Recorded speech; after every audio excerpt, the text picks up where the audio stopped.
QD-OLED가 기존 화이트 OLED보다 밝고 색 표현이 훌륭하다는 리뷰어들의 찬사가 계속되는 가운데 LG 디스플레이는 바로 며칠 전 의미 있는 발표를 했습니다. 화이트 OLED TV의 휘도를 20% 증가시킬 수 있는 마이크로렌즈의 적용을 검토한다는 내용입니다. 그리고 이르면 연내 도입을 추진할 수도 있다는 발표였습니다. 화이트 OLED는 이미 내구성이 뛰어난 중수소로 치환된 물질의 도입으로 TV 패널의 밝기를 올린다는데 마이크로렌즈가 어떻게 밝기를 다시 20%씩이나 증가시킨다는 말일까요? 뻥일까요? 아닙니다. 이미 실현 가능성 있는 기술을 적용하지 않고 있었을 뿐입니다. 이유는 생산 가격 상승이 있기에 적용을 미루다가 밝기가 높은 QD-OLED의 출현으로 그에 대한 대응을 시작한 것뿐입니다. 오늘은 그것이 무엇이고 어떻게 가능한지를 알아보겠습니다. 자, 테크트립을 떠나겠습니다.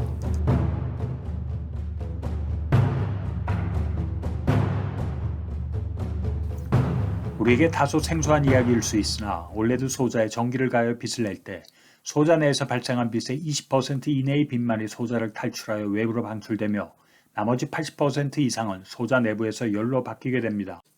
생성된 빛의 대부분이 밖으로 빠져나오지 못하고 일부만이 우리가 디스플레이에 보는 데 사용되고 있다는 실로 안타까운 시츄에이션입니다. 그 현상을 애니메이션으로 보겠습니다. 여기 올레드 소자가 있습니다. 개념적으로 이해하기 위하여 전극이나 부품을 제외하고 빛이 생성되는 올레드의 발광측만을 나타냈습니다. 소자 내부에서 생성된 빛에게 무엇이 일어나는지 보겠습니다.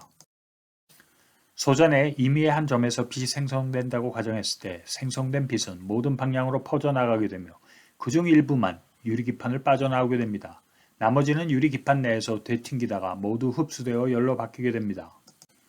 우리가 보고 있는 올레드 TV에서도 정확히 이런 현상이 발생되고 있는 것입니다.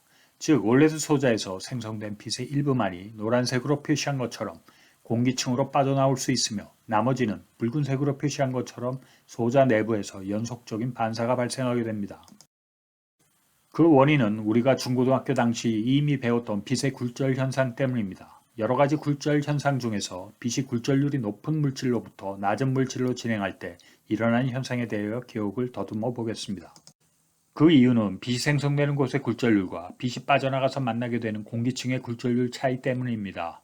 올레드 소자 내부에서 빛이 생성되는 유기물층의 굴절률은 1.7 정도이며 공기는 1입니다. 즉 굴절률이 높은 물질에서 생성된 빛이 낮은 굴절률을 갖는 공기층으로 진입할 때 일부만이 빠져나오는 현상 때문입니다. 즉 빛의 진행 방향이 고굴절 물질과 저굴절 물질이 이루는 계면의 수직 방향에 가까운 빛들이 공기 중으로 탈출하게 되며 수평에 가까운 빛들은 내부에 갇히게 됩니다. 좀 더 정확히 말해서 크리티컬 앵글 이내의 빛들만이 공기 중으로 방출됩니다. 그리고 과학적으로 생성된 빛 중에서 공기 중으로 빠져나온 빛의 비율은 1나누기 2n²로 n은 빛이 발생하는 물질의 굴절률입니다. 그러므로 n에 유기 발광층 물질의 굴절률인 1.7을 대입하면 약 17%만이 외부로 방출된다는 의미입니다. 자, 이제 우리는 왜 발생된 빛의 극히 일부분만이 소자 밖으로 방출되는지를 알았습니다. 그렇다면 이의 해결 방법은 무엇일까요? 가장 간단한 방법은 빛이 발광 물질을 지나면서 공기층을 만날 때 그 계면과 빛의 진행 방향이 서로 수직을 이룰 수 있게 만들어주면 됩니다. 바로 이렇게 말입니다.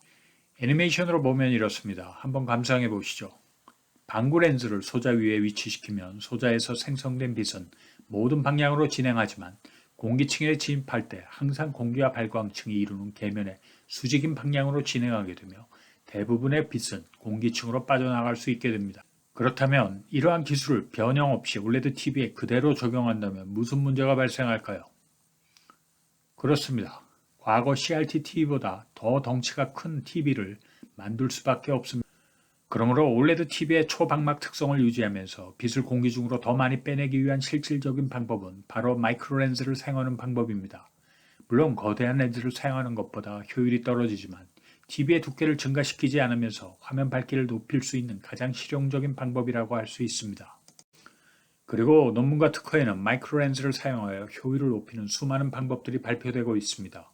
그리고 잘 알려져 있지는 않으나 삼성의 갤럭시 노트 20 울트라에는 이미 이러한 기술이 적용되고 있습니다.